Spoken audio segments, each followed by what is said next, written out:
Draft your LCS team and earn money. Alpha Draft. We have coming into this next one, but I have a feeling it's going to be a bit of a David and Goliath matchup, this one. I think that's an apt comparison. I mean, you hear it a lot in esports, but we've got a team like OMG Pacemaker. We saw them first out earlier in the week, struggle a little bit against LG, struggle for identity. I mean, if you look back at their LSBL performances, it was always about Captain 57, snowballing those lanes, getting them ahead. They looked very comfortable there against that LGD squad, powered up with the likes of Imp on it, struggled, and now they're against OMG. And OMG, always a top 2 team here in China. They've got some gigantic names on there. Cool.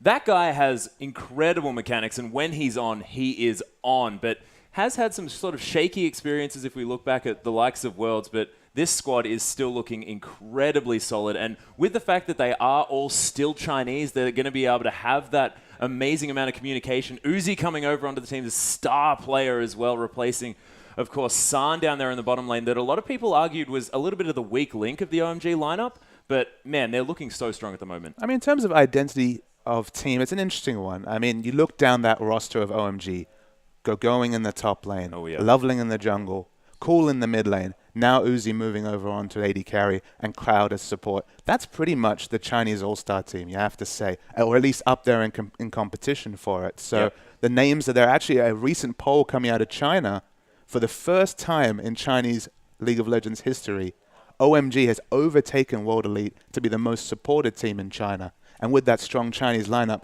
you can't really argue. Yeah, you certainly can't. Of course, with World Elite losing a lot of those massive names, the Messiahs, the Wei Zhao's not going to be on that team anymore, but still having so much fan following that the fact that OMG has overtaken it is a gigantic deal, especially due to the fact that that organization has been helped out by that community for so long. Across esports, absolutely. And I guess the main question I do have for OMG, though, is they've always been a solo lane-focused team. It's always been about cool and going. Yeah. How will Uzi change that dynamic? Yeah, and how's he going to feel? Of course, Uzi, a pretty emotional player as well. How's he going to feel sort of giving up that solo carry role? He's not the big dog, is he? He's not exactly. Well, he's going to be a big dog because that's the kind of player he is. But with cool and going there as well, yeah, they can share that carry potential, so see whether they do that. As we jump into Champion Select, of course, and OMG Pacemaker banning out Karma first off. And I'm not entirely sure who they're aiming that at. Of course, we've seen Karma going into a lot of different places on this map. I think the only role that we haven't seen a Karma in competitive play across every region would be that AD carry role. Absolutely, even the jungle Karma, of course, remember from the great Diamond days. So it's an interesting ban, obviously a targeted ban. We haven't seen too much Karma outside this. Yeah, although actually I've heard around the traps that Karma jungle has been sort of coming back. There is some possibilities for and this is but it's not happening now. But this is Loveling we're talking about, who he loves those off-lane picks. When he was in support, loved that LeBlanc support. He loves mixing it up. Yorick jungle, of course, was one of his big That's stables. That's a personal favorite of yours of that Season 3, absolutely. One of the ones I do enjoy. But no Karma this time. Not going to be coming through. Rek'Sai going to be banned out, as well as that Janna, along with that Karma for OMG Pacemaker. And it's going to be Lissandra Thresh and that Azir being taken off the board. But that's going to mean that Na's available. And of course, insta-locking that one, always going to be a good idea. And I cannot believe that this little guy's got through yet again. Whenever Na comes through, you're surprised, right? You know there's a lot of other very strong champions available, because Jarvan 4 is available here. Other very strong picks come available. But Na wins games, especially that ultimate. The same name Na is just so strong. And look at this lock-in here. It's been hovered over here, but Graves, actually a pocket pick of San and of OMG in their history. It'd be interesting to see it locked in, especially early. Also seeing a lot more play just recently as well, but with two of these really high-class junglers open as well in Lee Sin and Jarvan 4, locking away that Na was so easy for OMG Pacemaker, and we'll see whether Amazing J can put that to work there in the top lane. As Siva and Annie going to be locked in, possibly the bottom lane straight out of the gate here for OMG, but that Annie could be a flex pick going anywhere, as we did see that Annie going into the top lane in the hands of Lupo just yesterday. Not quite working out in the way that he'd like to, but LeBlanc has got through, and Captain 57 looking at this Jarvan, he's got his pick of those second out of the trinity of top junglers at the moment. And the Annie priority across the LPL has been really intriguing to me. You know, you sit there before the match, sit there before the season, you're thinking of those big names, the Assassins, the Sivers of the world, Na, of course. Yeah. It's very interesting to see an EP lineup with Na, Jarvan 4, and LeBlanc, all champions that have been consistently banned or first picked so far, available to EP. Yeah, and Energy Pacemaker going to lock in another 2 really strong picks, and their lineup is looking fantastic heading into what is going to be one of the most difficult matches of their entire LPL careers throughout this whole season.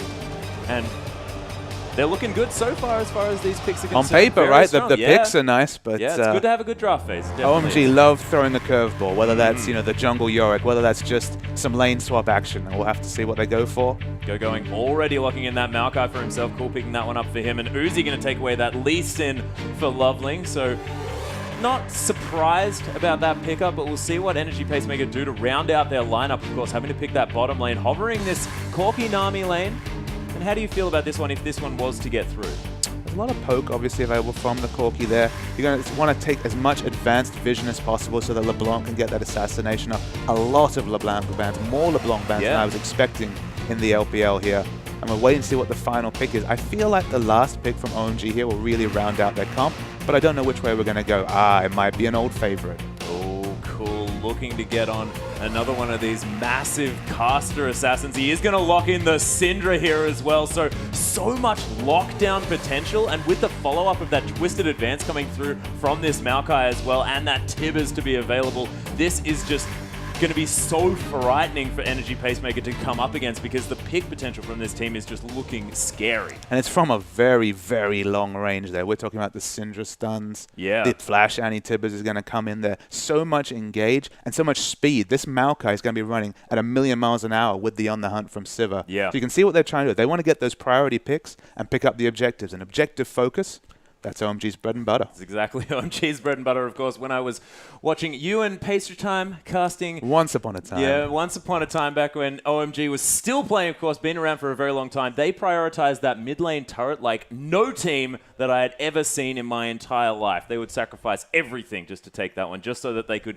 gain that map pressure, gain that vision advantage that they really, really loved having. And we'll see whether that's what one of their priorities is going to be going into this game, but I could imagine that vision control is going to be huge for OMG this match. And that's kind of OMG's playstyle. They like to advance their vision control wherever possible. You take out those outer rings of turrets, move your vision up, and they can get as far as denying any minions, any jungle minions to the enemy. If you have complete control over their buffs, you have 4 buffs on your team at all times, very hard to lose from there. And then, of course, the Barons and Dragons start falling. Yeah, that's exactly right. And you are going to have so much extra control over those neutral objectives, considering the fact that they are in the middle of the map. And if you own the enemy jungle, you own that river at the same time. So we'll see whether OMG can capitalize on that. But Energy Pacemaker's lineup looking so scary. Champion picks there very, very strong. The LeBlanc especially is the big unknown. A very big skill matchup in the mid, but we're going to start things up right here. Yeah, and of course, onto the Rift, ladies and gentlemen, with Energy Pacemaker picking up the blue side and OMG on our red side. Energy Pacemaker, you'd think, coming into this one, the underdogs, but with a very, very impressive champion select. See whether they can capitalize on that one. And having Amazing J on this playmaking Gnar, who can be so impactful in these fights, is really, really important, as we do have a little bit of a scuffle in the mid lane. Some love taps coming out there, of course, before minions spawn. Yep. Luo wanting to answer back here. There's another Dark Sphere is going to take him down, and Luo definitely getting the bad part of that trade. And it's actually going to be very confusing, ladies and gentlemen, because there's multiple Luos in this game. We might have to deal with the champion names rather than the player names in this one, but we'll do our best, of course. Yeah, of course. OMG with Luo. Support. So, I mean, coming back to your mentioning of Amazing J here, of course, we've got the Gnar here, and it was Amazing J during the LSPL that really was the barometer for EP, as we see. Actually landed Captain 57. Just to go back to Luo in that support role, sorry to cut you off, Papa Smithy, is the fact that he is a substitution for Cloud on the OMG roster, so Luo are going to be coming in instead of him this game. Okay, a bit of extra unknowns added to the equation here, but that Annie support, it worked so well for Mouse earlier in the LPL here. He coming into a new team, pulled out that Annie twice and got 2 victories with it. So Annie support's a real favorite. Yeah, and it was paired up with that Rek'Sai in the jungle as well, so being able to stun someone up and then get that knock up very easily with the Unburrow is very scary. But we do have a lane swap coming through here for OMG. Uzi trying to get this freeze happening very early on. little bit interesting for a Sivir to do that one just because that Ricochet is so good for pushing the wave, but wanting to keep this one in the position that he wants to. Absolutely, and we see a similar sort of thing coming in the bot lane here. Annie later into the lane. She's actually, Sivir's going to get extra solo experience here. Get that level 2 first, and Annie, she's on the roam. Certainly is, and of course, and Annie does love to do that. That stun that you can have level 1 with whichever ability you pick up is going to be so impactful if you do manage to get to these lanes very early on. You can get summoner spells super early, and when you have such a volatile mid lane matchup like this LeBlanc-Syndra matchup, getting anyone ahead is a very good idea. Yeah, and we focused on Captain 57. Snowballing lanes is kind of the victory point for EP here. Yeah. I mean, you've got such a volatile mid lane matchup like you mentioned. It'll be interesting to see who pokes their head first into the mid lane. Not to mention keeping cooldown as well, who has been such a massive player for OMG over the years. Of course, having this huge champion pool, never really know what this guy is going to do because he's just capable of so much. So the roam continues here. Not much to report on so far, no CS advantages or anything, but Captain 57 and Amazing J, they're having a look down bottom. Yes, they are 4 men strong, potentially to collapse on Going, but he is very close to his turret, and being a Maokai, you're going to naturally be a bit tanky here. Of course, blue buff is available here. They might actually catch Luo coming into this bottom lane as a couple of wards going to be chucked over at the same time, but they are going to be spotted by that cheeky little ward that was thrown over from that Tri-Brush there in the bottom lane of OMG. So Loveling hasn't actually claimed his blue buff yet, so that is still something that can be contested here. The two of them still are in the area. Syndra's kind of coming over for support. That might be the first objective we see fought over. Nope. No, looks like it's going to back. Yeah, the first objective was indeed picked up, ladies and gentlemen. That Scuttle Crab going down in favor of Energy Pacemaker as Kane and Shu just clearing out this bottom lane. And a bit of an unorthodox duo pairing of Annie and Maokai. I guess Maokai does have the advantage of a bit of ranged clear, you know, for a melee champion. Saplings. The sapling, you know, the Q obviously not that much range, but enough to get the minions. And Annie, she has the longest. 57's actually coming in. No, decides he's going to head back. I mean, Annie has, I believe, up there with the longest or tied for the longest auto attack range. So actually trying to have that nerf and have a little bit of pressure to allow Maokai to get a bit of farm in. Yeah, so even after the slight nerf to Annie's auto attack range, still having it be very, very long, which has helped her out as far as auto attack harass is concerned in lane. Distortion going to be used to clear out that cannon creep, always important. And cool, not going to be able to find that Dark Sphere. So this mid lane, sort of not too much happening, but you know that it can all just explode in a moment. And that's kind of the OMG trademark. When the teleports start raining in, when the people start flanking, anything can happen. But for now, safe farming. Yeah, that's exactly right. Going and Kane now facing off here in these solo lanes. And we do have a bit of a gathering from the support and jungle of OMG. He's heading in to get some deep wards. The Raptor's going to be attacked here as well. With that stun ready. Does have level 2, so can use that Q just to try and get something happening. Loveling's doing his best to assert dominance here and really get into Captain 57's yeah, jungle and you can and see run that it. they're lighting up this bottom side jungle of Energy Pacemaker on the side of OMG, really wanting to know where Captain 57 is as this bottom lane does unfold. Dark Sphere not going to find its mark on Luo yet again. Cool, running a little bit low on the old mana as Luo's keeping himself relatively topped up. And that roam from the jungle and the support there, what it does afford is it affords free farm for Going. They have almost perfect vision of the red side jungle here. They know exactly if Captain 57 has any movement in the bottom lane here. So helping Going to get to that late game tanky Maokai point, a strong thing to do. It certainly isn't. As we saw in that top lane, Uzi, known to pressure anyone off CS at all times, and having Amazing J on this Gnar is no exception. So the boomerang battle up here as the ward is spotted out by OMG.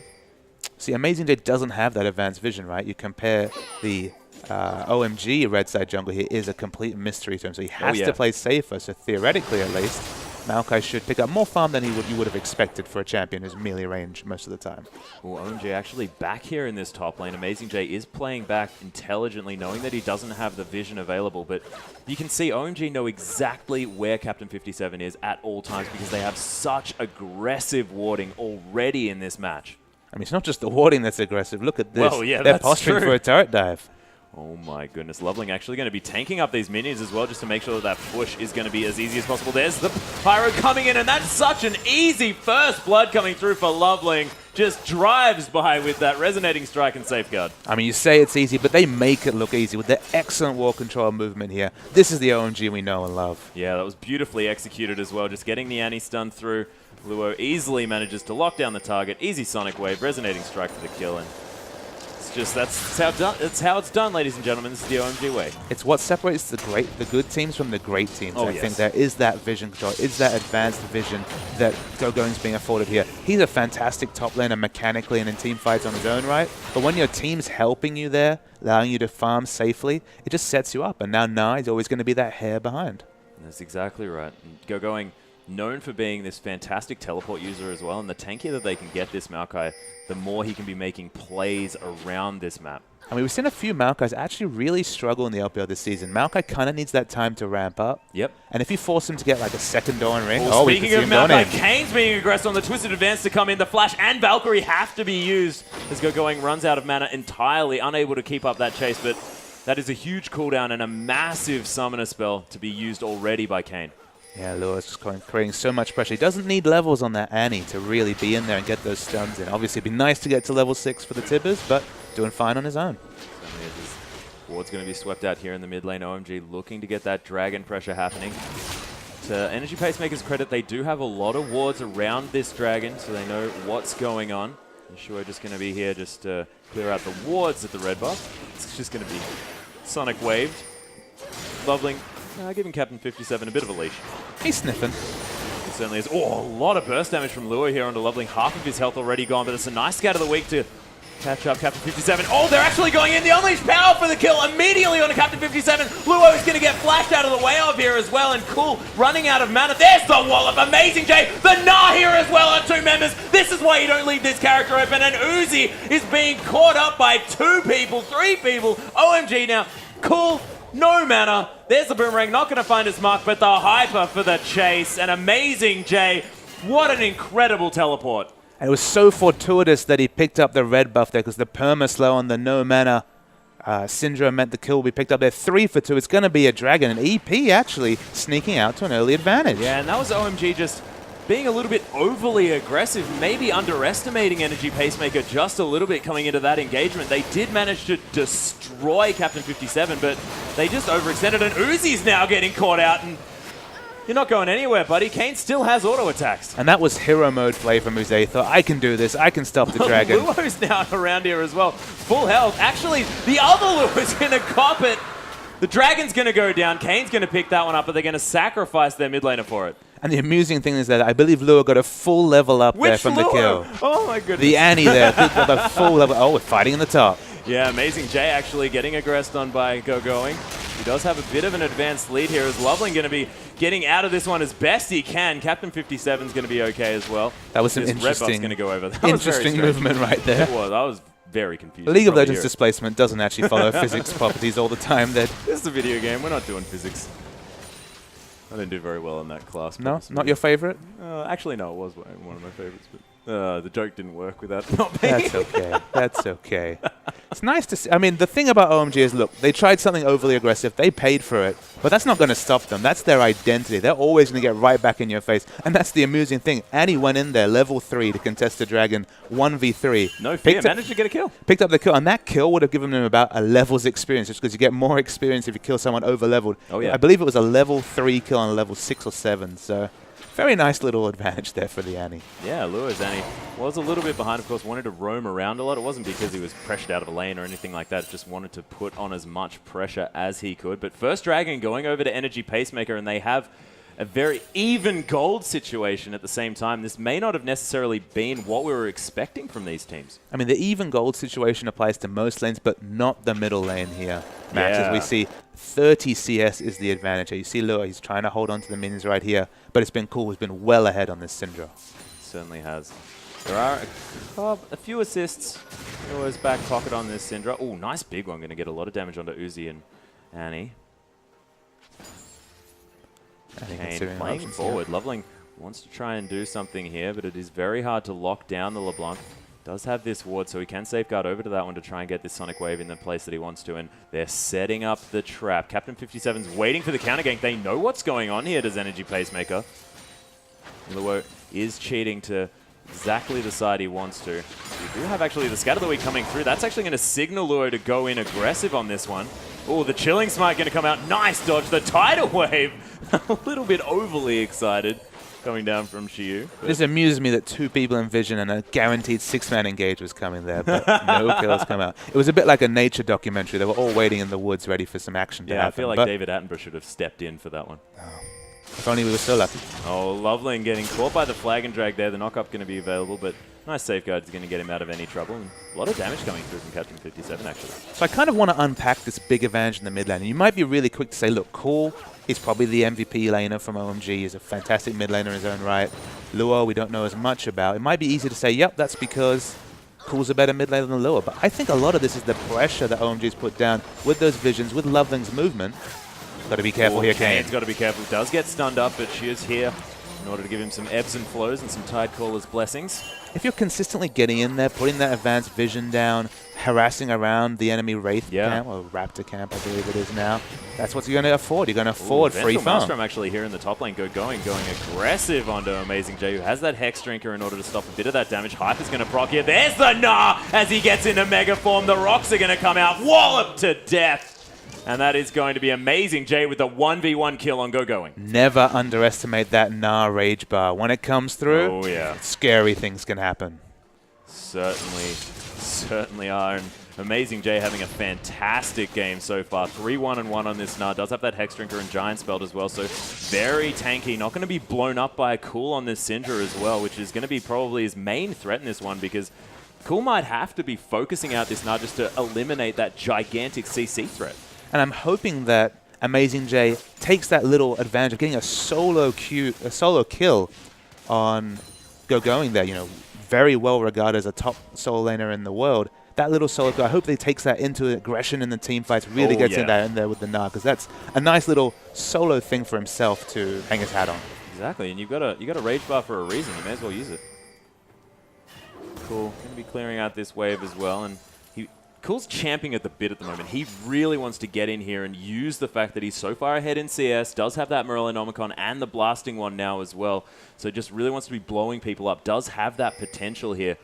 We'll see what they are going to do. 1 minute 20 on this Dragon, as this mid lane is getting pressured. No surprises there coming through from OMG. And worth noting that Cool's actually translated that CS advantage into a more aggressive item build here. Of course, the Athene's route coming out from LeBlanc here, she's scared. She's actually buying that earlier magic resist, whereas just stacking the damage is cool. Yep. Cool, calm, and collected. Actually, here's going to be the Tibbers engage. Captain 57 was there for a second, and now he's gone. Beautifully well executed, and that's the jungler down with 50 seconds on Dragon. And it's funny that even the support here adds the deletion damage coming out from OMG. Oh, yeah. Syndra. That is a beautiful term, by the way, deletion damage. Fantastic. I'll coin that one. Yeah, do that. But, you know, between the execute damage coming from Loveling, the Tibbers coming from Annie, and of course... Stun actually not going to land here. Cool going down to half health. Luo, even though he's a bit defensive in his build, still aggressive. Max, look at that. Oh, yeah. That's what OMG wants. They want to be able to get this one down. As Amazing J throwing out these boomerangs in the top lane, and now that he's up here, he can't really affect that lead that he has around this map. Does have teleport available.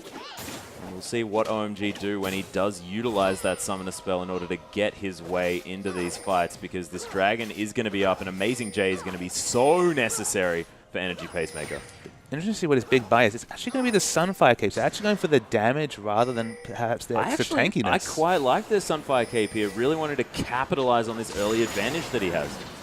All right, so the Dragon's been started here, but EP are in position. Yep, they've got some wards around here as well. Scuttle Crab Vision and Speed Shrine availability is here for OMG, and Energy Pacemaker going to be rotating around to this mid lane, going to be able to pick this one up. Most likely they have 5 members strong and a fair bit of damage. As OMG have finally found their way around. This turret is very, very low, ebbing and flowing through here as Amazing J does get his Rage Bar filled up. He might choose to dive as a rock does come just under that turret. I think he just wanted to throw that rock just for funsies. Worth noting that Kayn is the first AD carry to reach a power spike here with that straight trendy force pickup here. Uzi, he's gone for a bit of everything. He's got the boots too, he's got the average spade for a bit of income, but no completed Infinity Edge means you'd have to expect Kayn With a bit more Bubbling force taking a lot here, of damage but that was a lot of damage, absolutely. Yeah, it wasn't chunking out the jungler as that dragon is available as well is a very good idea coming through from Energy Pacemaker. They've made intelligent decisions this game in a game that we were expecting them to feel pressured out. Uzi gets caught by an Acro Prison, but a little bit too far away to engage on as this tower is going to go down. OMG will be feeling happy about that as the wards again going to be cleared out on both sides. It's whether they want to bite off that drag and really try and force that objective that's the interesting question here. I think they want to pick before they even try that. Yeah, and I think OMG just really want to time this one with that gigantic wave of minions that they have in the top lane. They know that they have the advantage there. Bottom lane, there's a big creep wave coming through for Energy Pacemaker, though. So both of these teams on a bit of a clock if they want to capitalize on that money and experience that is available over there. But another opportunity for the Mega Gnar to come in. And another boulder going to be thrown into the bushes. And I have to think that it's OMG waiting out and actually paying respect to that Gnar rage bar. I mean, there's a lot of teams that have been caught out and led to a massive Gnar, but OMG, they're not buying it. They certainly aren't, and it's a little bit easier for Uzi to go down to this bottom lane and clear out this farm, as that dragon is going to be down there, and you can see such forward vision available from OMG, and this turret is going to go low as well. Oh, Amazing J actually coming through here. Has to bounce his way out, but it's going to be Luo dying. First up, the flash out of the Cataclysm. Nice little play here from Captain 57, but Kane now getting hurt on. Uzi's at full health, and he is aggressive. Does get exhausted here. There's the flash into the Scat of the Week, but it's not going to find its mark because Kane's going to flash in response. And only one dead. Amazing J off the board, actually, for both sides. Luo falling down as well. But this is going to mean that OMG feel like they have the ability to do this dragon. And they have a timer here. Teleport is down for Gnar, so he will not be able to group here. They feel confident having only their support down here. Oh, the flash actually coming through here. Going wants to get amongst this one. LeBlanc just dead straight out of the gate. Cool has so much damage. We were talking about the fact that he was very excited to get this Syndra going, and he's doing it now 2-1 and 2. He's going to be able to head back and pick up a lot of items. Actually picked up Smite as well by the looks of things, because he's going to finish off that dragon as well. Loveling had that one down because he did use that Chilling Smite on an opponent. And they intelligently just waited it out there, ensured that the Resonating Strike was going to get that last tick of damage, and the dragon goes to OMG. Yeah, fantastically played by OMG, and getting Amazing J out of that one immediately was definitely what gave them the confidence to pick up that first neutral objective, as Gogoing's going to use that teleport to head back to this top wave and clear out these minions before they do too much damage to that turret. I guess my only issue with that Sunfire pickup, if we come back to that from Gnar, is that Maokai, of course, has that ultimate to help with his tankiness. Obviously, he gets more tankiness from any items he picks up, the health he picks up, etc. Gnar really needs to be in the front and dealing with Uzi and ensuring that he's not going to die to that champion. And having a Randuin's there to stop the auto attacks, Sivir finds it really hard to break it through those big tanks up the front if they get really tanky, and the Randuin's just so much innate tankiness coming out from that item. Yeah, and it feels unfortunate because I think that he probably picked up that Sunfire Cape because he had the money for it, wanted that power spike felt like a for good that buy, dragon. right? Yeah, but was just eliminated from that fight and really couldn't capitalize on that item buy, so now feeling a little bit silly for it, you could imagine. We live and learn. We certainly do, and Amazing J still definitely in a good place on this Gnar and still going to be as impactful. The difference in the vision here, you look at very little advance wards might for actually EP. find Luo on this LeBlanc here. He's going to head back to his distortion. It was a bit cute. Exercising frustration of those Qs onto LeBlanc. Yeah, a bit of a hop, skip, and a jump, and Amazing J is definitely out to safety as a couple of members of OMG are coming through. Actually, 5 members strong here in the top lane, looking for a potential dive. There is a ward, so Uzi's Boomerang not going to find too much. And there is a third outer turret, and this, of course, OMG's bread and butter. The outer turrets are down. Oh, yeah. The whole ring has now been taken off the board. Energy Pacemaker unable to make any ground in those objectives, although that mid lane turret is very, very low on their side. Uzi just clearing out these waves. Distortion going to be used by Luo yet again. And here's the fight of the big tanks here in the top lane as Mega Gnar is going to come through from Amazing J. He's just going to waddle his way out of this one because he knows he's not going to get through that huge wall that is going. And obviously there's no objective up there now for OMG. She's not going to see any reinforcements for that fight. Just, you know, some love taps from the tanks there. Yeah, just smacking each other around a little bit just because they can. Nice rotation coming out here, stealing away the outer mid turret for OMG, our EP, and it's good to get on the board. Lovely, actually, with a little bit of fancy footwork there. Really didn't want to start that engage too much. Going to safeguard himself out of harm's way. So we're starting to see the AD carries equalize a bit here, although we see the traditional Corki power spike, the Trinity Force Sorceress who's coming through, the Infinity Edge, the Zeal, very close to Static Shiv is Uzi here. Creep score, he's about 25 ahead, but of course he's had that Avarice Blade for a bit more income.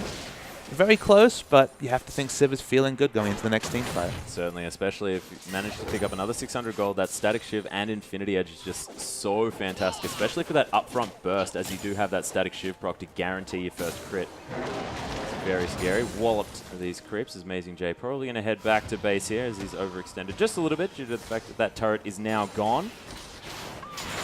See whether he can be a little bit more of an impact in the next team fight. You kind of can see the flavor in the game if you look at the mini-map here in terms of the ward coverage. Very defensive ward setup coming out from EP. Yeah.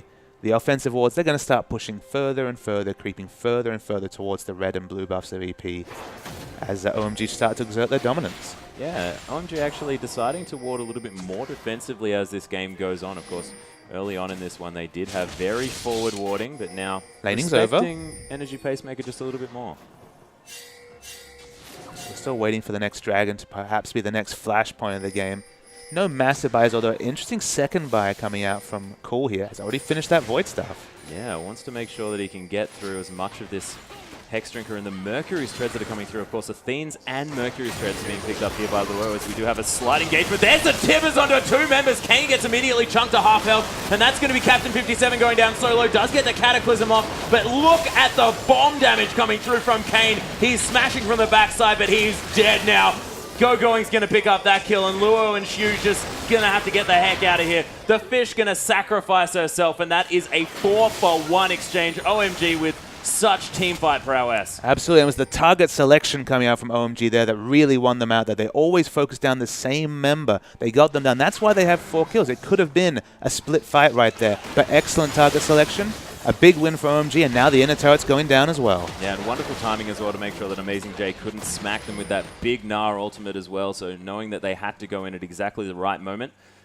It's a scary thing when Gnar gets a multi-person stun and ultimate down. He's found Uzi here just a little bit, and he's just going to die.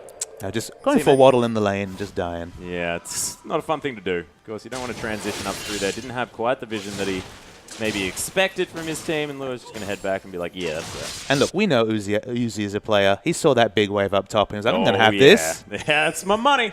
And no, LeBlanc, that's a she had other thoughts. Yeah.